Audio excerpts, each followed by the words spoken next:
Mhm. What type of player do you find the most troublesome, either as a player or as a DM? That is easy because I had to deal with them a lot back when I was first starting my big groups and stuff like that. Um, a player who are totally okay with you being like showing challenge and emphasizing it, laying in depth, or allowing players to fail. But they will double down on that and be like, it's all a part of the game. But as soon as I do anything that's slightly off in their case, they get immediately mad. Because I had a player who was in the similar situation with the players and got mad at me because like all the other players had a situation where one lost his dog and had to because it was a mechanical dog and we'll have to rebuild him. Yeah, he's not One gone. He's been player, gone forever, just temporarily unavailable. exactly, he can actually rebuild him, and he actually took it in stride. Even though he literally blew up one of the main bad guy's ships, it did him way more damage than the other player probably.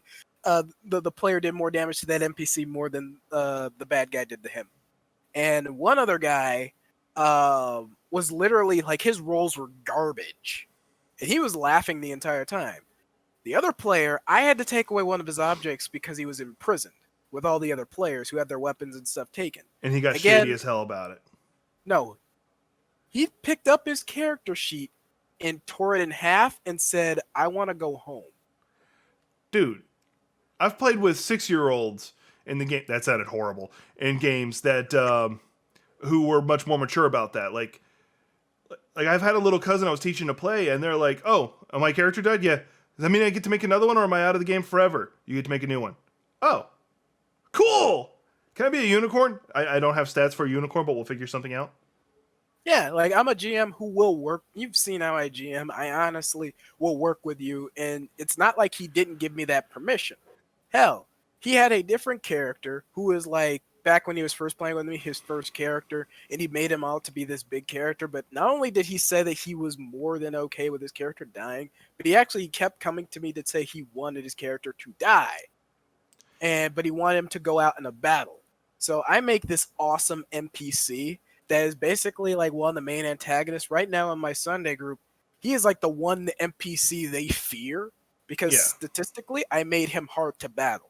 yeah. And you know how I make my NPCs? You could kill any of them. Like there is no plot armor. Anyone could die. So I made him difficult but not impossible even for a single person. And like I made him being like the apex. They go into combat and honestly, he's level 5 and the NPC that I had designed was at like 10 or higher with chunks of HP. This guy is like making him work for like the NPC, making the NPC fight to succeed, and he goes out in an epic way. Still turns around and go like, "I really didn't want you to kill my character," and I was like, "Why?" You play the character who plays dumb games, you're gonna get dumb prizes. Trust me, I play characters like that all the time. Like you'll call me out on it too. Like the two that come off to mind is my the Tong I played in your Star Wars game where Mhm. like he picked a fight with literally everyone. Everyone. He did. Oh, I don't like the fact that you have Mandalorian trophies. And picked a fight with the Mhm. mob boss. Got into the fight. Got his ass kicked. I was silent most of the rest of the game, but that's mostly because I had a migraine.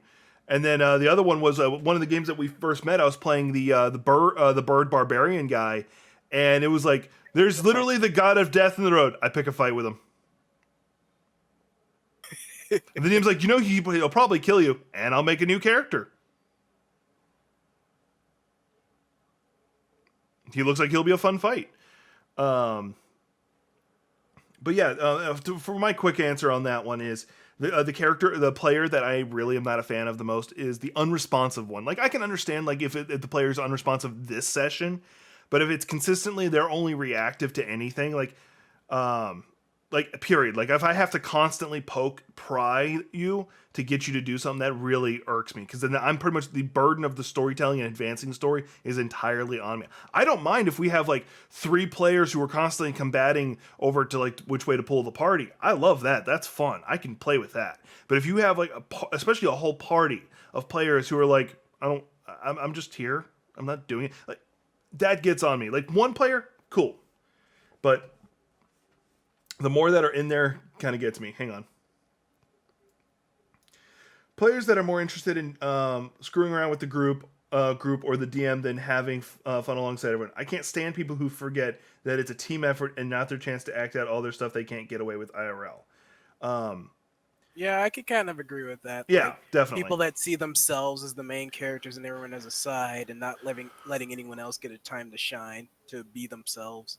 and and this is including like I hate that type of player more than cheaters. I could deal with cheaters. I just make your dice rolls infinitely more difficult than they should be. I'll start stacking the deck against you if I know you're a cheater. I won't call you out. I won't say anything. And then the other one is super purple unicorns. If they're both, then they kind of get on my nerves. Super purple unicorn. So purple unicorn is a person who has to be the center of attention all the time. Has to be the most unique player of all time. So you're like, I'm kind of guilty of it, but I don't try to be the center of attention if I can avoid it. Like my Tong, a race that is extinct. He's the original Mandalorian race, and he punches everything. Kind of stands out.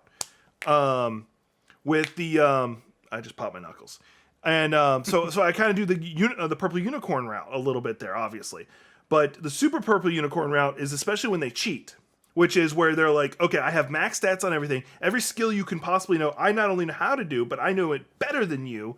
And then they cheat on their dice roll, so it's like where they'll roll in front of you, and then the dice is immediately back in their hand before you can see what they rolled, or if it's in Yeah, like they roll the dice, pick it up, look at it, and say, "Oh, it's a 19." Yeah. I like when you're both those things, you literally are killing the game for everyone else. No one else has anything else they can do. On top of that, you're unnecessarily making yourself the center of attention, and it really like I think it kills the experience for all the other players, and it pisses me off too because then I'm like, okay, I'm gonna do this. Well, I'm gonna use mind control 15 times in a row. So in both D&D and Star Wars, I have an answer for both for players like that. There's Darth Deus Ex Machina, and then there's the Ring, which Darth Deus Ex Machina is the only one I'm going to explain. Deus Ex Machina is he has the ability to mind control one more time than you at all times, and he'll make you forget you have Force powers because it's always a Force user who's the super uber unicorn in a Star Wars game. But anyway, that's my quick spiel. I guess like one other piggyback Oh yeah, go ahead for it. answer. Yeah, it's just like one last one that is very annoying to deal with is it's like so I said the one where it's like he can't take punishment and all that other stuff like where it's like he can't like he wants to deal punishment to players but doesn't actually participate in it either. Yours Yeah. is like people who are very like off on their own, and our friend Sheard said like people that treat themselves as a main character and doesn't allow anyone else to share or have any fun. I think there is like one more type of player because I'm trying to remember the exact specifics, but it was like a player who takes out I think like a player who messes with the players and like makes it their job or their effort The to shit shit on the stirrers. player. The ones who were literally Yeah, causing conflict among the players, not amongst the story. exactly. Story's fine. That's fine. Like, okay, you meet the king of the dwarves, and he is going to be the answer to all your problems. I punch him and kill him. That player, that's annoying. But the one who's intentionally like, I steal the gold of the paladin. Yeah, that's kind of where Sharon's going with on that one. So you guys you're on the same wavelength with that one. Yeah. So yeah, you're 100% right. That one like if I feel that you are doing that, like your purpose at the table is just to cause drama among the players to pick fights. Like drama's fine. I love drama. With the Star Wars game that actually is going to be ran later today, we had two players. I literally, as an NPC, threw down a knife and said, "Okay, knife fight, go." One who lives wins, or you guys are done fighting right now. And it was just some great tension building drama because that fight had been coming to build. But the players are actually really are on great terms with each other. Yeah, like they actually compliment each other out of game very often. But when they're in game and in character, they have tendencies to basically like one player sees him as a non-Mandalorian or at least not one of his clan Even though he's supposed because to be. even though he's supposed to be because of like the way he carries himself and the way he acts and such. And the other one, he is very rambunctious, I'd like to say.